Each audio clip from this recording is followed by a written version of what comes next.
Magandang araw po. Yan po ay lampas alas 5 na po ng umaga. December 25. Merry Christmas po sa ating lahat.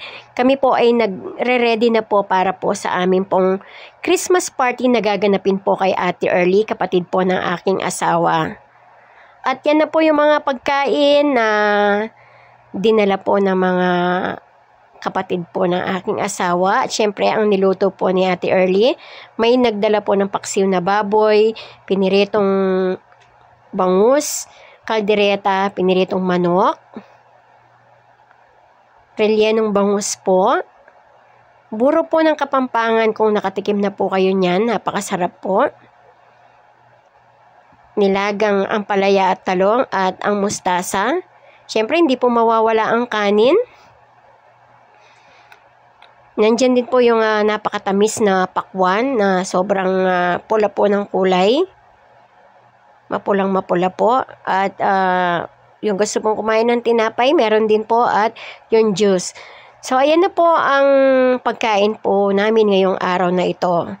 At nagkaroon po ng paligsahan pagkatapos po namin kumain.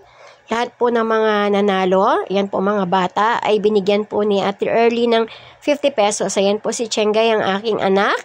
At para hindi naman po malungkot yung mga batang natalo, meron din po silang consolation prize na 20 pesos.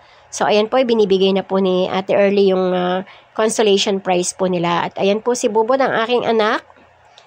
At hindi po magpapatalo ang mga oldies, yung mga mas nakakatanda. Nagkaroon po ng kalamansi relay. Ayan po, sobrang saya po namin. Talagang naghihiyawan po kaming lahat dito dahil nag-e-enjoy po kami sa mga napapanood po naming mga laro. At ang mga nanalo po dyan ay nagkaroon po ng prize na, kung hindi po ako nagkakamali, 500 pesos. So, ang mga babae po ang nanalo sa laro po na yan. Sobrang nag-enjoy po kami. Talagang yung mga tao po dito ay tuwang-tuwa sa palaro po na naganap ngayong araw na ito. At ayan po si tatay. Busy po siyang kumakanta. Dahil hilig po niya ang kumanta. Yung mga anak ko din po, mahilig din pong kumanta. Lahat po ng mga anak kong malalaki, yung tatlo ay member po ng choir. So magaganda din po yung boses nila. Sa lahat po ng mga nakakapanood po ng aking vlog na ito, paki-subscribe na lang po ako at maraming salamat po. At busy-busy nga po si tatay na sa kanyang pagkanta po. Ayan po, nag-e-enjoy po siya sa kanyang ginagawa. At kinabukasan po, kami po ay pumunta ng bayan. Dahil po, papasyal daw po kami, sabi ni tatay. Maaga po kaming umalis ng bahay para pasyal po sa palengke ang aking mga anak.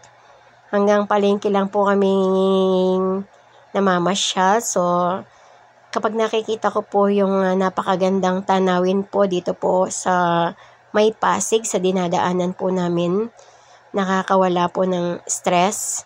Marami pong nakatanim na palay, tubo, at iba't ibang mga pananim. At ayan na po yung mga anak ko. Napunta po kami sa bilihan ng cheese stick at saka ng chicken balls. So, sabi po ng mga anak ko, dito daw po sila kakain. Yan, nakaupo po sila. At dahil nagustuhan po nila yung kanilang binili, so, ayan na naman po. Nag-request ulit po na bibili ulit sila ng chicken balls at saka ng cheese stick. At nung nabusog po kami po ay umuwi na. Ayan po yung dadaanan po natin pauwi ng bahay. Sobrang ganda po ng tanawin dito po sa amin. Kung makakapamasyal po kayo sa lugar po namin, talagang sobrang ganda po malinis, marami pong mga nakatanim na iba't ibang mga palay. So, ayan na po. Ito na po ang aking vlog. Naway nag-enjoy po kayo kahit konti sa simpleng vlog ko po ngayong araw na ito. Muli po, maraming salamat po. Maligayang Pasko po sa ating lahat. At hintayin po natin ang bagong taon na lalapit na po.